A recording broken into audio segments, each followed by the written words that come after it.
Greetings, dear listeners. Hope you're all doing well. We are out here tonight. It's October 1st. We're out here tonight to welcome the arrival of the harvest moon, the moon closest to the fall equinox, which is September 21st, the harvest moon. But unfortunately, after having blue skies all day, the clouds have rolled in and the moon is not visible.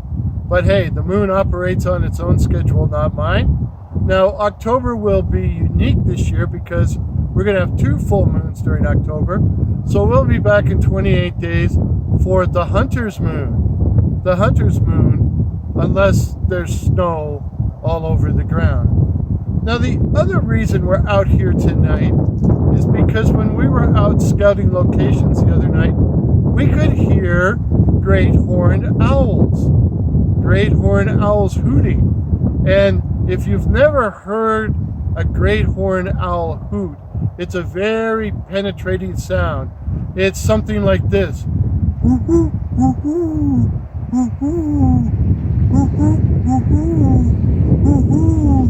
But just a word of warning. If you're walking through the woods and you hear that coming from a tree above you, do not go.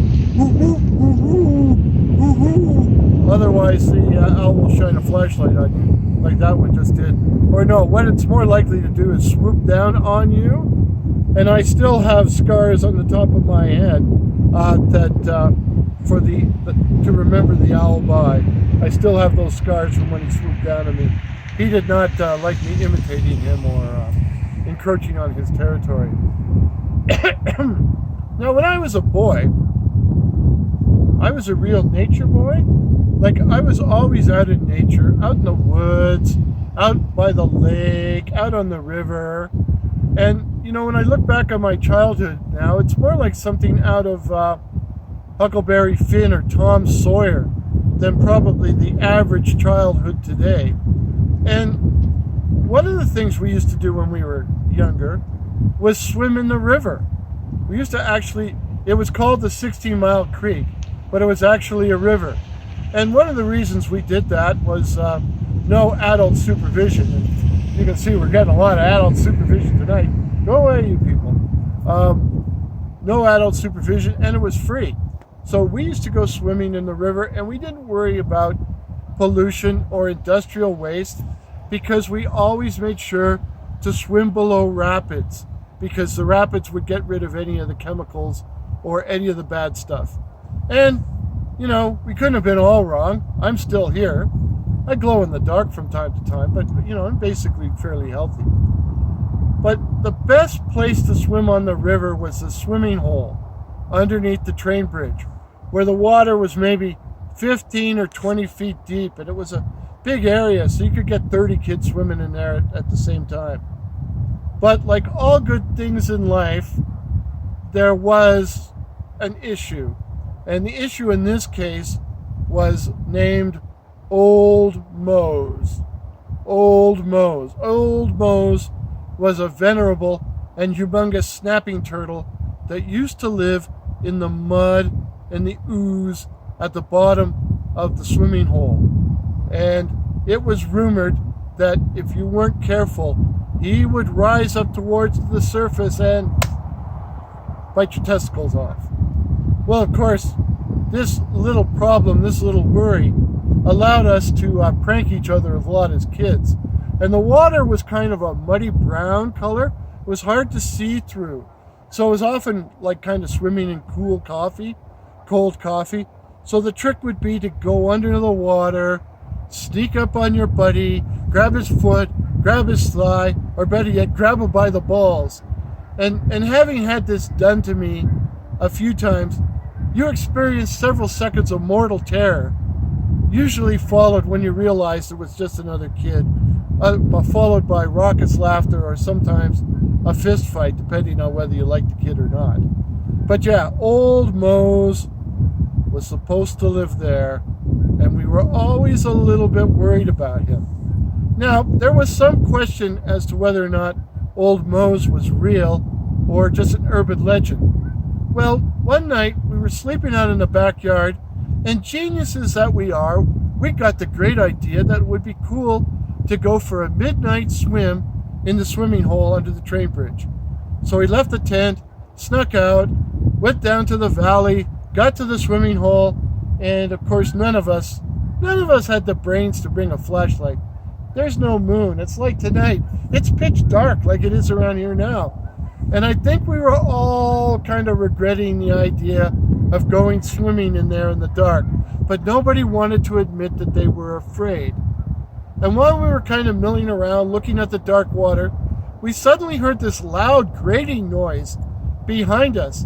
And turning to look through the trees, we saw this huge gray shape about the size of a pickup truck moving low on the ground from out of the trees, and it seemed to be dragging something on the hard rocky soil which was causing the scraping noise. Something hard, like maybe a big shell. And I was sure I could see two red kind of discs, blood red kind of discs, kind of shining in the dark, which I thought could be eyes. And it was moving towards us. It kind of had a circular shape, maybe like a shell, and it was moving towards us fairly rapidly. And we all yelled as one, "It's Old Mose!" And we took off. And we ran all the way back to the tent, where we stayed the rest of the night, or at least for 30 minutes. 30 minutes, half an hour. Probably went to Tim Hortons. You know, we weren't going to stay in the tent all night. Well, this new kid comes to town, Todd. And Todd is one of these know-it-all kind of guys. And when we tell him about Old Mose, he tells us it's a fairy story, a fairy tale. He doesn't believe it. And the first time he comes swimming with us, he's there in the swimming hole, and he's splashing and kicking his legs, and he's yelling, "Hey, Mose! Hey, Mose! I'm up here, Mose! Come and get me, Mose!" And of course I yelled to him that, hey, Todd, you should stop doing that. Otherwise, Old Mose is going to come up and get you by the balls. And he said, "I don't believe that Old Mose stuff. That's just a ow! Ow! Ow! Ow! Something bit me! Ow!" Old Mose had risen from the bottom and had bit the right one right off. He bit the right one clean off. Oh, and old Todd has never been the same since. He's limp. He has trouble getting up. At least he still has the left one. I'm losing my voice. It's so horrible. At least he still has the left one. But now the left one has to do the work of two. Well, imagine going through life like that. I wouldn't want to go through life like that with just one big toe. Okay, now everybody, on the count of 3. 3, 2, 1, groan. If this is your first visit to my channel, my name is Warren, and I write and tell original ghost stories and original horror stories about cryptids, such as the Night Floaters, Werewolves, and Old Mose. I also tell terrible jokes and make awful puns, but they're occasionally funny, usually unintentionally. I'm now going to ask, so please consider subscribing regardless. I'm now going to ask the lovely and talented camera crew. Unfortunately, we have, oh, wait a minute. There does seem to be a little glare of brightness over there. So maybe we're going to get the moon after all. So I'm going to ask the lovely and talented camera crew to step over to see if we will get the moon finally making an appearance.